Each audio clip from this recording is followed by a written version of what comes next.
December 19, 1944, 9:30 p.m. Verdun, France. The room smells of cigarette smoke and wet wool. Maps cover the walls, their edges curled, corners weighted down with coffee mugs and brass shell casings. Outside, freezing rain taps against the windows of a converted schoolhouse that now serves as 3rd Army headquarters.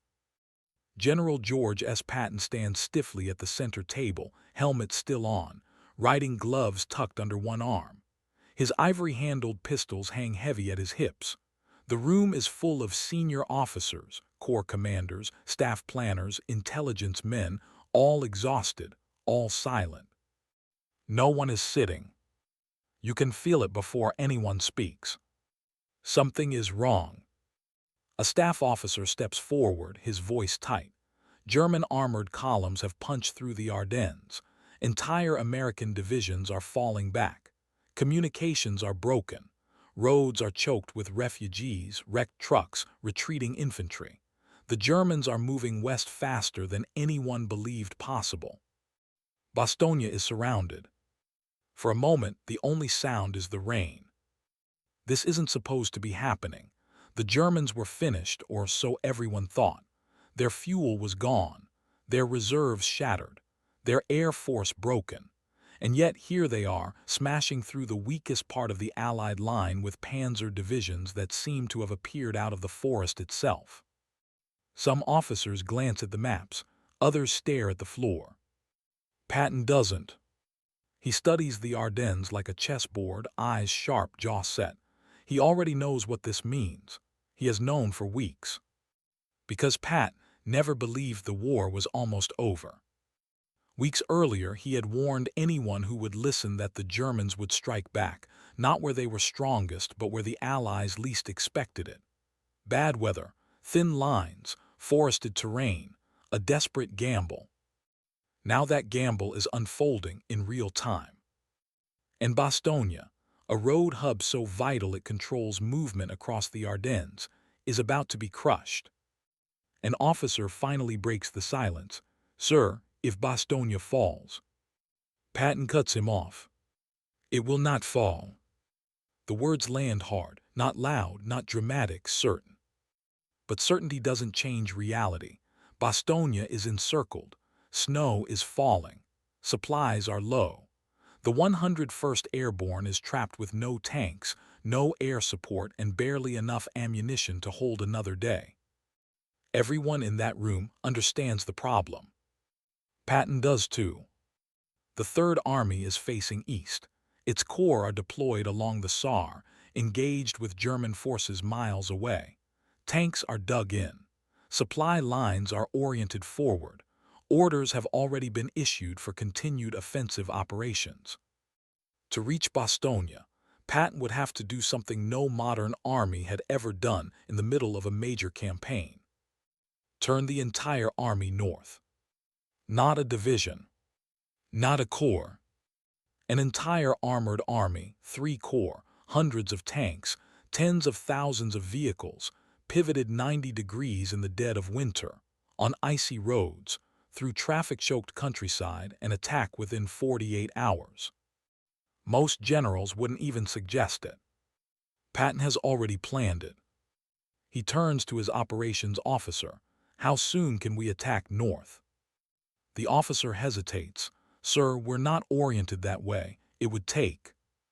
Patton interrupts again. "I didn't ask how long it would take. I asked how soon you can attack." A pause. 48 hours, sir. Maybe 72. Patton shakes his head. Too slow. He points to the map. Bastogne is circled in red grease pencil, like a wound. "We attack in 36. The room goes still. Someone actually exhales in disbelief. 36 hours means tearing up plans already in motion. It means rerouting fuel convoys already on frozen roads. It means turning tank columns around at night, under blackout conditions, while maintaining radio silence. It means risking chaos, breakdowns, collisions, units getting lost in snowstorms. It means betting everything. But Patton has already placed the bet. Earlier that day, before Eisenhower even asked, Patton had stood in a conference room in Luxembourg and calmly told the Supreme Allied commander that he could turn north and relieve Bastogne. Eisenhower had blinked, others had stared. One officer later admitted he thought Patton was exaggerating. Patton wasn't, because weeks before this moment, before the snow, before the German attack, Patton had quietly ordered his staff to prepare contingency plans for a German offensive through the Ardennes. While others celebrated victory, Patton prepared for disaster. Now that preparation is about to be tested. Outside, engines begin to roar to life.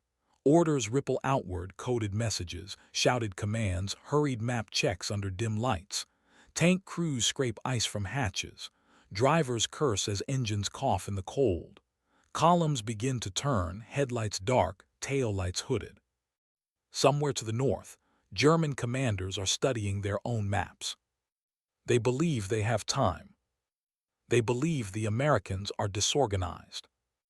They believe winter has paralyzed Allied movement. They believe no army can change direction at this scale, this fast. They believe Bastogne will fall before help can possibly arrive. They are wrong, but they won't realize it yet. Not until American tanks begin appearing where no tanks should be. On roads, the Germans thought were safe and moving faster than their intelligence officers swore was possible. And when that happens, German war diaries will record something rare. Not fear, not anger, shock. The first light of December 20th crawls across the Ardennes like a slow, gray tide.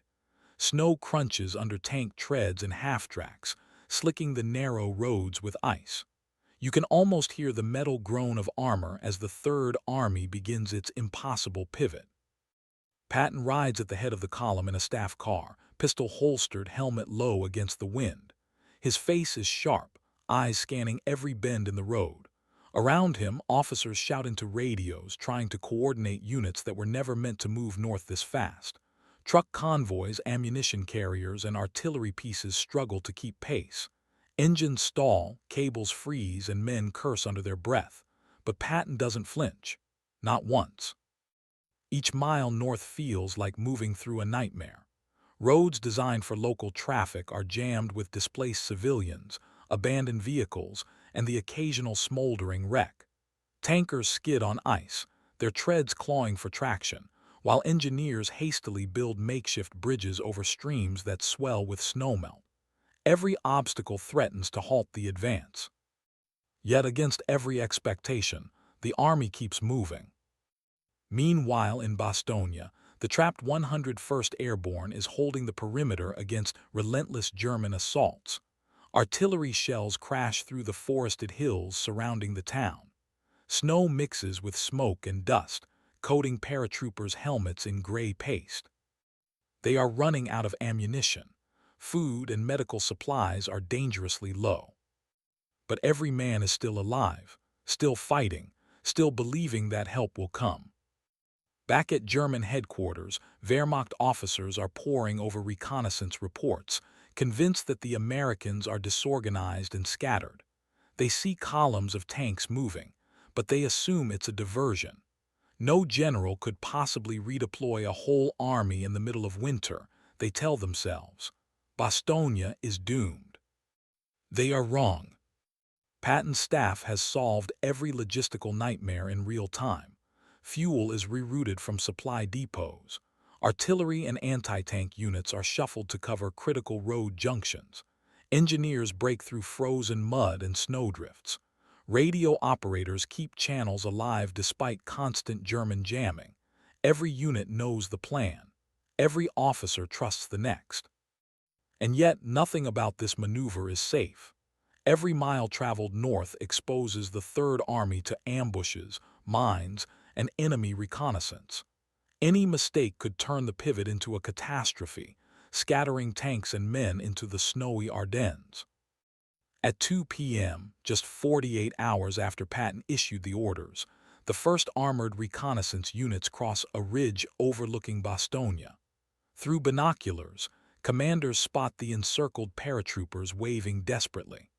The 101st has been fighting on hope alone, but now a glimmer of salvation appears on the horizon. German commanders are the first to notice. Reports flood in. American tanks columns thought impossible approach from the south. Panic ripples through panzer divisions. They are here already, one officer mutters, eyes wide with disbelief. Another whispers to his adjutant, "How could they have moved so fast? We expected days, not hours." Every plan they had counted on to crush Bastogne is collapsing. Their calculations, their intelligence, even their confidence are failing in real time. Patton, meanwhile, drives ahead of the main body, scouting roads himself. Snow pelts his face. Engines roar and treads crunch ice. Radio crackles with updates. He smiles faintly, not because the gamble has succeeded, yet, but because the German assumptions are failing. Every mistake they made, every underestimation will now cost them dearly. The paratroopers in Bastogne hear the distant rumble of approaching tanks. A shiver runs down every spine. For weeks, they had been told relief was impossible. Now, the sound confirms that the impossible has become reality. And somewhere deep in German command, disbelief becomes terror. Because when the first of Patton's tanks rounds the final ridge, it will mark the beginning of the end of the German offensive in the Ardennes. But that moment is not yet here. All that surrounds the town is a frozen battlefield, tension so thick it could be carved into blocks, and men, on both sides, who cannot yet imagine what is coming. The question hangs in the air. Will the Third Army reach Bastogne before it's too late? December 21st, 1944. Dawn breaks over Bastogne like a pale, bruised sky. Snow still clings to every roof and tree branch. The town is silent, but for the distant thrum of engines growing louder with every passing minute. Inside the perimeter, paratroopers of the 101st Airborne, exhausted, frozen but unbroken, peer through frost-covered windows and slit trenches. Bullets whistle overhead. Artillery shells tear through the surrounding forest, sending snow and splinters into the streets. Every man knows they are outnumbered, surrounded, and running on the edge of survival. Then the rumble comes, a low, steady vibration that grows into a roar. Tanks, American tanks. The sound cracks the tension like a whip. Eyes widen, faces lift. They've been told relief was impossible, that the Germans had sealed Bastogne, that every route was cut. And yet there it is, the unmistakable sound of armor. Colonel Joseph "Joe" Swing, commanding officer of the 101st in Bastogne, exhales a long, shaky breath. "It's Patton," he says, and the men don't question it. They know their general, the one everyone whispered about, the one who moves faster than maps can track, is behind it. On the southern ridge, the leading elements of Patton's Third Army strike first. M4 Shermans and M26 Pershings churn through mud, snow, and debris, their guns scanning every corner for German resistance. Infantry moves alongside, rifles at the ready, breathing hard in the freezing air. Engineers work frantically to clear rubble from roads, allowing the tanks to push forward. The Germans are ready, or so they thought. Panzer crews peer from hatches, rifles clutched, eyes darting. Anti-tank teams spring into position, mines are readied. They fire. The first shell lands near a Sherman's treads, but it doesn't stop the column. The Americans continue, methodical, relentless. Inside Bastogne, paratroopers emerge from foxholes, waving, cheering, some in disbelief. They fire sporadically, but mostly they watch, stunned, as the columns of armored relief soldiers appear where no one thought they could. Men who had been rationing food for days finally get chocolate, coffee, and ammunition, passed hand to hand through snow-filled streets. German officers in nearby villages scramble, issuing new orders as panic spreads. Their plan to crush Bastogne before reinforcement arrived is crumbling. Reconnaissance reports flood in. American armor is everywhere, faster than intelligence could calculate, perfectly coordinated, moving as if the town had never been isolated at all. General Patton himself arrives mid-morning, a rare smile tugging at the corner of his mouth. He surveys the scene, helmet dusted with snow, gloves caked with mud. Around him, his officers coordinate the push south to link with other units still facing the German offensive. Every man is aware of the sheer audacity of what they have accomplished. A pivot no one believed possible, executed in brutal winter conditions, and now delivering salvation to a surrounded city. The German commander's reaction is recorded later in war diaries. Words like unbelievable, impossible, and madness litter the pages. One officer notes, "An entire army moved in 36 hours through frozen roads, under threat of enemy action. We could not comprehend it. Bastogne, it cannot stand." But it has stood, and now it begins to breathe again, fed by Patton's relentless advance. Snow continues to fall. The town smells of gunpowder, smoke, and damp wool. Soldiers move supplies, fortify positions, and prepare for the inevitable counterattack. Relief has arrived, but the battle is not over. Every man knows the Germans will regroup. Every man knows the Ardennes winter is far from forgiving. Yet for the first time in days, hope spreads like fire through Bastogne. Not just hope, awe, disbelief transformed into triumph. Somewhere deep in German command, the phrase repeats like a curse. They moved faster than we imagined. Faster than we could predict. Faster than war itself should allow. And in the silent moments, as artillery fades into the distance, one thought lingers. How could one general bend time, terrain, and an entire army to save a town no one thought possible? By late afternoon, December 21st, the mood in German headquarters has shifted from confident aggression to stunned disbelief. Maps litter the table, each marking the Ardennes offensive's intended sweep, Bastogne circled, surrounded, expected to fall. Yet reports keep arriving. American tanks have appeared where none should have been. Artillery batteries, once thought silenced, are firing again.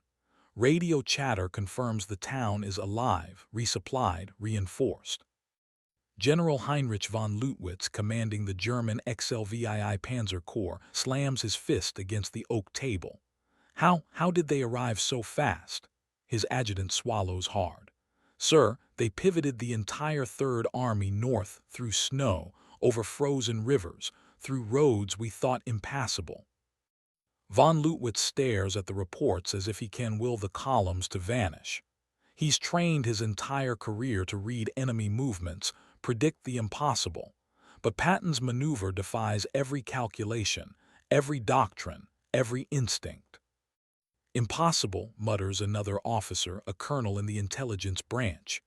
"No army moves like that, not in winter, not in this terrain, not without chaos." They scribble frantic messages to Berlin, requesting reinforcements, asking for clarification, fearing their offensive may already be slipping out of control. Hitler's own directives arrive hours too late. The Führer orders armored units to press on, unaware that Bastogne is no longer isolated. The words "they moved faster than we imagined" repeat over and over in war diaries, whispered in halls, written in margins of reports, etched in the minds of officers who believed in meticulous planning. Disbelief courses through the German ranks like a disease. What they had counted on, speed, surprise, and the isolation of Bastogne, has been stolen by a general who thrives on audacity. Meanwhile, Patton doesn't gloat. There's no fanfare, no self-congratulation. The general surveys the town from a high ridge, his coat collar pulled tight against the wind. Soldiers bustle around him, tanks roll past, engineers clear streets of wreckage, and the paratroopers finally breathe. He knows the work is far from done. But in his mind, he allows a brief satisfaction. The Germans are stunned. Their assumptions shattered. Every calculation of speed, distance, and timing has been proven wrong. And in that moment of shock, the tide of the Ardennes battle begins to turn. For American soldiers, relief arrives not just in tanks and ammunition, but in the psychological weight lifted from their shoulders. They fought for days with dwindling hope, surrounded by enemy armor. Now, the impossible has happened. They are being rescued by a general who refused to believe impossible was part of war's vocabulary. Patton's audacity isn't just strategic, it's a statement. To allies and enemies alike, it sends the unmistakable message. When you underestimate him, you lose. When you assume logistics, weather, or doctrine will limit him, you are wrong. When the Germans believed Bastogne would fall overnight, he delivered a night they would never forget. Even decades later, historians and German veterans describe that moment as a kind of shock that went beyond tactics. A revelation that one man's vision, combined with relentless execution, could bend the rules of warfare itself. As night falls over Bastogne, fires flicker across snow-covered streets, tanks huddle near barricades, and exhausted soldiers dig foxholes with frozen hands. Somewhere in Germany, officers are still staring at maps, unable to believe what has happened, replaying every calculation, every estimate, every assumption, all destroyed in 36 hours. And yet Patton already looks ahead.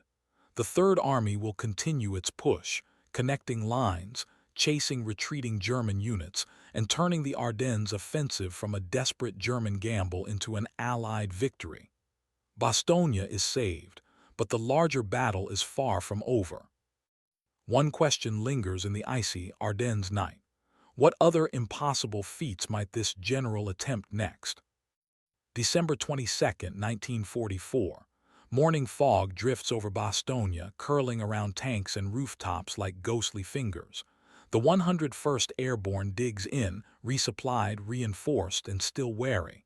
Snow crunches beneath boots. Guns hum with readiness. For the first time in days, hope feels tangible.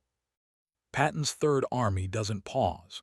Columns continue moving north and west, linking with isolated units, securing roads, and pushing German forces back toward their starting positions.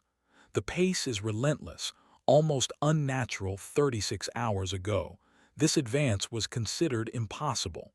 Now it's reality. On the German side, reports of the Third Army's movement trigger confusion at every level. Field commanders argue with each other, trying to make sense of the speed, the coordination, the audacity. The Oberkommando des Heers OKH issues frantic messages to stop and regroup. But the momentum has shifted. The Ardennes offensive, designed to crush the Allies before reinforcements could arrive, is unraveling in real time. General Patton, surveying from a ridge overlooking Bastogne, allows himself a brief smile. His gaze sweeps over the forested hills, frozen streams, and snow-choked roads. He knows the Germans are still calculating, still scrambling, still unable to believe what has just happened. That disbelief, that shock, is a weapon as powerful as any tank or artillery battery. Soldiers in the streets of Bastogne wave at Patton's tanks. They've endured artillery, snipers, and the constant threat of annihilation. Now relief rides over the ridge. Some men cry, some laugh, some just stand in stunned silence, hands gripping rifles as if letting go would erase the moment. The German war diaries later capture their reaction. Words like incomprehensible, unbelievable, and madness appear repeatedly. One officer records, "We had counted on their inability to maneuver. We were certain Bastogne would fall. They moved faster than we imagined. Entire divisions appeared where we believed no one could arrive. It is as if the laws of war have been suspended." The Ardennes battle, which had begun as a German gamble to split the Allies and seize Antwerp, now shifts. Momentum swings toward the Americans. Morale skyrockets for Patton's men. Fear gnaws at German units. Their offensive, once confident and overwhelming, is now in retreat, not due to numbers or firepower alone, but because one general refused to accept impossibility. As the day wears on, Patton orders coordinated strikes against retreating German columns. Tanks fire, artillery shells crater frozen roads, and infantry sweeps villages that had served as temporary German strongholds. The Third Army's movement north and west is not merely a relief operation. It's a statement. A declaration that audacity, preparation, and speed can bend even the harshest winter and the most daunting enemy into submission. By nightfall, Bastogne is fully secured. Snow continues to fall, muffling the distant rumble of retreating German vehicles. The town is battered, buildings scarred, streets littered with debris, but alive. Soldiers huddle in makeshift shelters, exchanging stories, rations, and cigarettes. The impossible has been accomplished. German commanders, meanwhile, can only record what they have witnessed. Their calculations, their assumptions, their intelligence, all shattered. The words echo. They moved faster than we imagined, faster than any army should be able to move, faster than war itself allows. Patton's maneuver doesn't just save Bastogne, it changes the course of the Ardennes. It marks the beginning of the German retreat, the restoration of the Allied front, and a moment that will echo in history. And in that frozen, snow-covered town, one truth becomes undeniable. Audacity, courage, and a refusal to accept limits can turn the impossible into reality. End